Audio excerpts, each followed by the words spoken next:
बिस्मिल्लाहिर्रहमानिर्रहीम। अस्सलाम वालेकुम फ्रेंड्स, मेरा नाम फ़हीम है और आज हम एक इम्पोर्टेंट टॉपिक को डिस्कस करेंगे। आज का जो हमारा टॉपिक है वो टैक्स रिजीम्स। सबसे पहले ये टैक्स रिजीम होता क्या है? वो टैक्स रिजीम होता ये है कि एनी लेजिस्लेशन, रेगुलेशन और administrative practice that provides a preferential effective rate of taxation, यानी इस तरह का गवर्नमेंट या लॉ या कोई इस तरह का लेजिस्लेशन जो कि ये प्रैक्टिस करे, जो basic effective rate of taxation है उसको अप्लाई करें ऑन सच इनकम और टैक्स प्रॉफिट, यानी किसी इनकम और प्रॉफिट पे, including through reduction in the tax rate. ठीक है, तो इसके बाद टैक्स रिजीम्स के हमारे पास टाइप्स हैं। सबसे पहले जो टाइप है वो नॉर्मल टैक्स रिजीम, जिसे हम NTR कहते हैं। NTR या नॉर्मल टैक्स रिजीम होता क्या है? Under which basic rate of taxation और income revenue minus expenses applies to large group of taxpayers to which various deduction and allowances are allowed। यानी इसमें होता क्या है, जो बेसिक रेट ऑफ टैक्सेशन होता है वो इनकम पे, यानी उसमें हम क्या करते हैं, रेवेन्यू से एक्सपेंसेस लेस करते हैं और फिर इसको अप्लाई करते हैं किसी large group of taxpayer to which various deduction and allowances are allowed. यानी जो बेसिक रेट ऑफ टैक्सेशन होता है वो हम उस इनकम पे अप्लाई करते हैं, फिर इसको हम क्या करते हैं कि इससे जो जितनी भी डिडक्शन हुई होती है या जितनी भी अलाउंसेस वो होते हैं वो हम इसे माइनस करते हैं। इसकी एग्जांपल क्या है? इसकी एग्जांपल हम लेते हैं, हमारे पास है सैलरी का।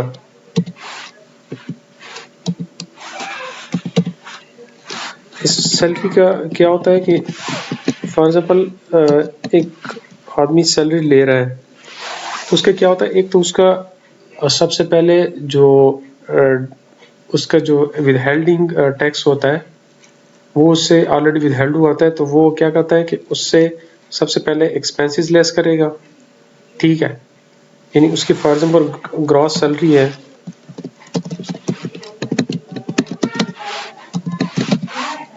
सैलरी वो है, हम सपोज करते हैं कि वो 7 लाख सैलरी ले रहे हैं। ठीक है,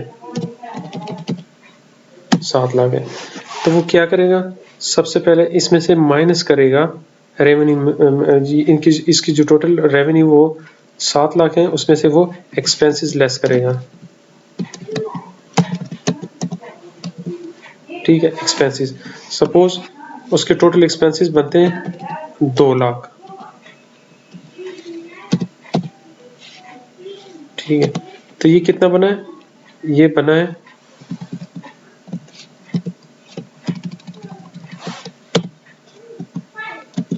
ये बन गया 5 लाख। अब इसमें से वो क्या माइनस करेगा? अगर उससे कोई डिडक्शन हुई है या उसके कोई अलाउंसेस है तो वो इसे माइनस करेगा। फॉर एग्जांपल उससे इनकम टैक्स डिडक्ट हुआ है, इनकम टैक्स वो कितना है? वो है, हम सपोज करते हैं कि 50,000 है, ये उससे वो डिडक्ट है, तो उसका जो चार्जेबल टैक्स होगा, income chargeable to normal tax, income chargeable to normal tax, ये कितना होगा? ये होगा 4,50,000 रुपये। यानी अब वो 4,50,000 रुपये को टैक्स देगा। ये उसकी सिंपल एग्जांपल है।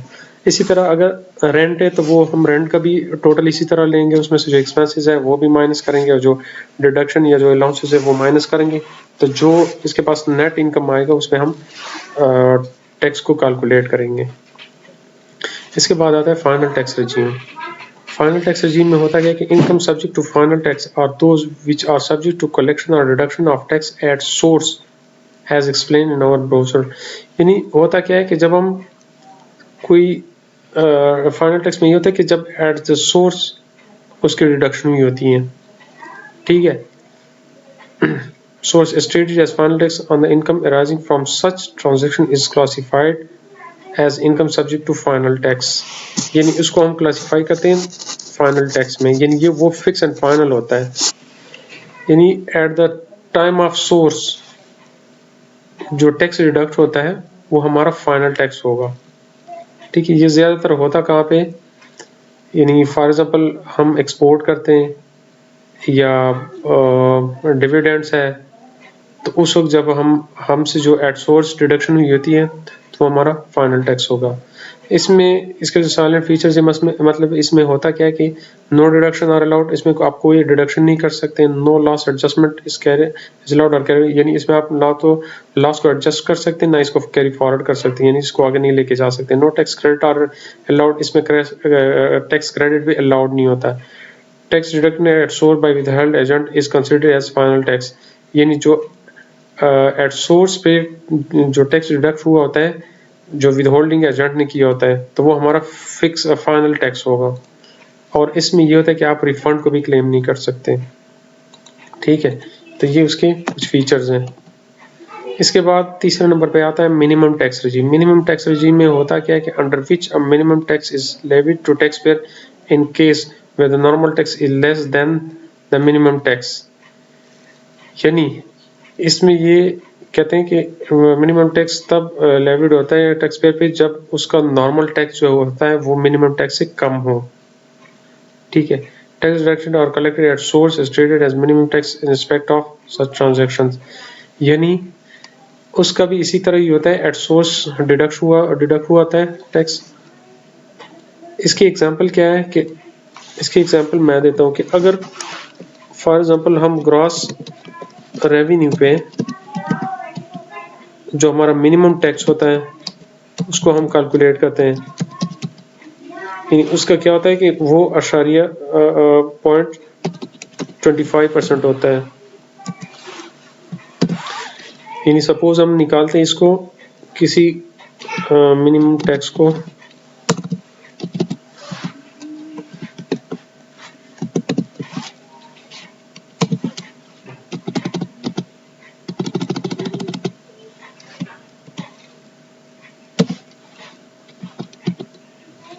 सपोज हमारा जो टोटल ग्रॉस है वो है 1 करोड़ रुपए। ठीक है, तो इसके इशारे 25% कितना बनेगा, इसको हम कैलकुलेट करते हैं।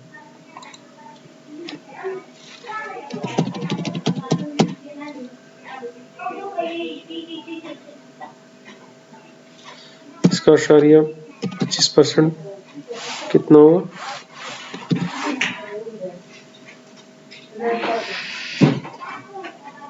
एक करोड़ पे इसका होगा 25,000। ठीक है, तो ये उसका उस पर टैक्स कितना है, मिनिमम टैक्स 25% इस पे, ये 25% तो नहीं आएगा, ये ज्यादा आएगा, पता नहीं इसका कैलकुलेटर में क्या मसला है।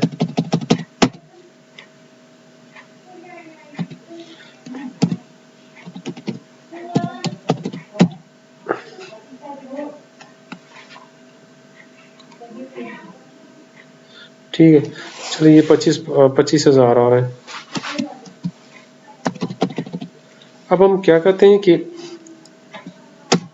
ये देखेंगे कि इस पे जो ग्रॉस रेवेन्यू पे हमारा 25% टैक्स आया है वो इसका मिनिमम टैक्स है। अगर सपोज हम इसकी टैक्स कैलकुलेशन करते हैं